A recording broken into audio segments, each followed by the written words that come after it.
এই মুহূর্তে সরাসরি নাগের বাজারের ছবির দিকে নজর রাখবো। দমকল মন্ত্রী সুজিত বসু তিনি ঘটনাস্থলে উপস্থিত হয়েছেন। এই মুহূর্তে যে ছবি আপনারা দেখতে পাচ্ছেন, আরো বিস্তারিত জানাবেন আমাদের প্রতিনিধি ঐন্দ্রিলা আমাদের সঙ্গে রয়েছে। ঐন্দ্রিলা,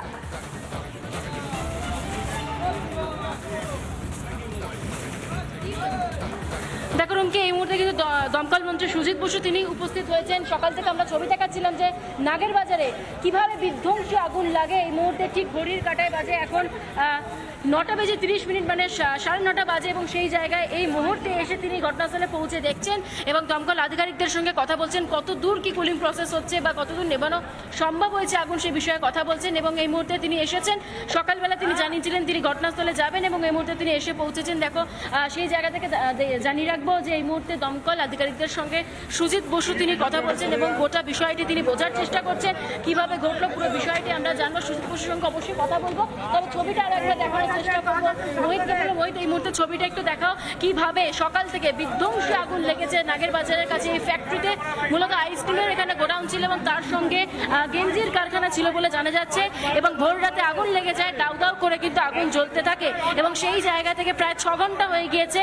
এখনো পর্যন্ত দমকল আধিকারিকরা তারা কাজ করছে যুদ্ধকালীন তৎপরতায়, সেরকমভাবে কাজ করা হচ্ছে।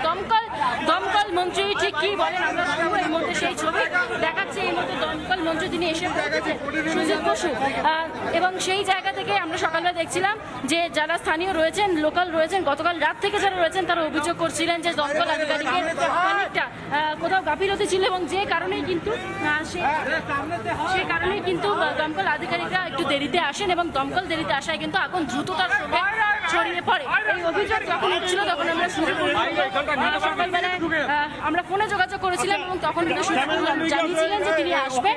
এই মুহূর্তে 9:30 বাজে তিনি এসে পৌঁছেছেন, গোটা পরিস্থিতি দেখার চেষ্টা করছেন, খতিয়ে দেখছেন এবং এই জায়গা থেকেই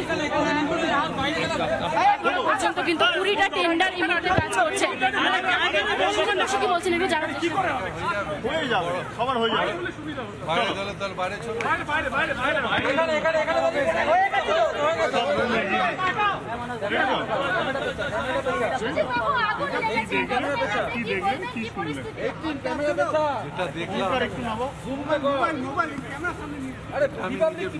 দেখলাম একটা বড় সেট, সেটের মধ্যে কিছু ফ্যাক্টরি ছিল, শোনা যাচ্ছে গেঞ্জির ফ্যাক্টরি ছিল। ইনকোয়ারি কমপ্লিট না হওয়া পর্যন্ত আমি সব কিছু বলতে পারবো। আরো কিছু গোডাউন এখানে এখানে আগুনটা ভোরবেলা লাগে, ভোর রাত্রে আগুনটা লাগে। আমাদের কাছে খবর আসার পরে আমরা এখানে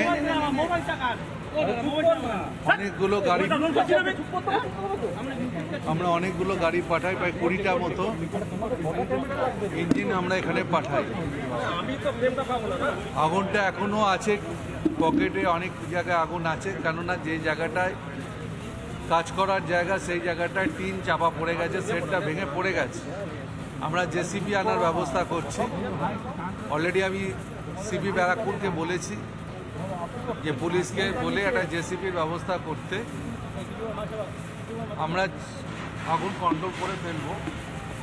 এর থেকেও বড় আগুন আমরা কন্ট্রোল করেছি, কিন্তু কন্ট্রোল হয়ে যাবে, একটু সময় লাগে। তার কারণ আগুনের অনেক জায়গায় ছোট ছোট পকেট ফায়ার আছে, সেখানে জল পড়তে পারছে না, সেই জায়গাটা যাওয়া যাচ্ছে না।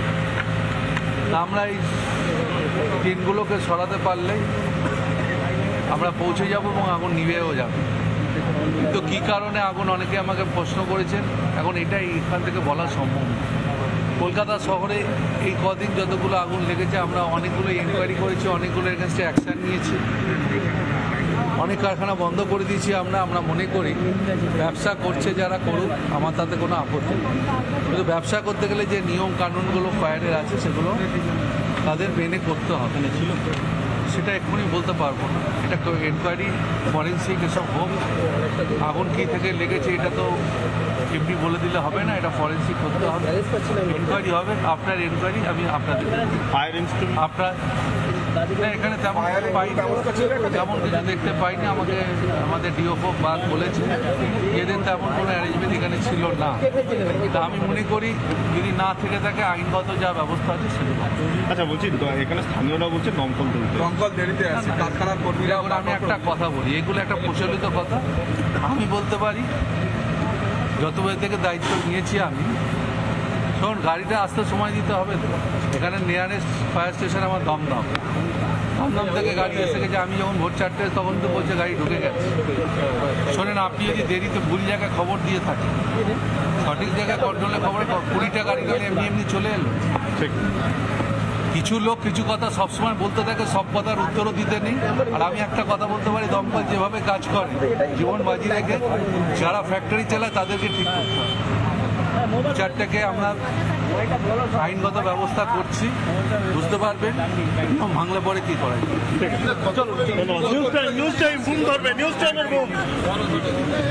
সবাইকারই দায়িত্ব আছে, শুধু দমকল দেরিতে আর আমি কিছু করব না।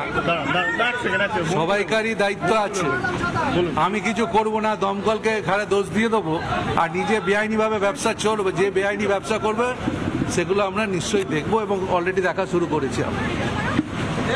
দমকল মন্ত্রী সুজিত বসু তিনি এতক্ষণ ধরে কথা বলছিলেন এবং এই জায়গা থেকে তিনি জানালেন যে জেসিবি আনা হচ্ছে আগুন নিয়ন্ত্রণের জন্য, জেসিবি আনা হবে, খবর দেওয়া হয়েছে।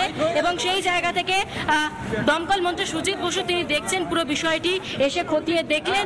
এই বৃষ্টি চলছে এখনো পর্যন্ত, গতকাল ভোর রাত থেকে বৃষ্টি শুরু হয়েছে, তার মধ্যেই আগুন লাগে, যে কারণে কিন্তু বেশ খানিকটা বেগ পেতে হয় দমকল আধিকারিকদের। এবং এখনো পর্যন্ত কিন্তু তারা সেই পকেট ফায়ার নেভানোর কাজ করছে এবং এখনো পর্যন্ত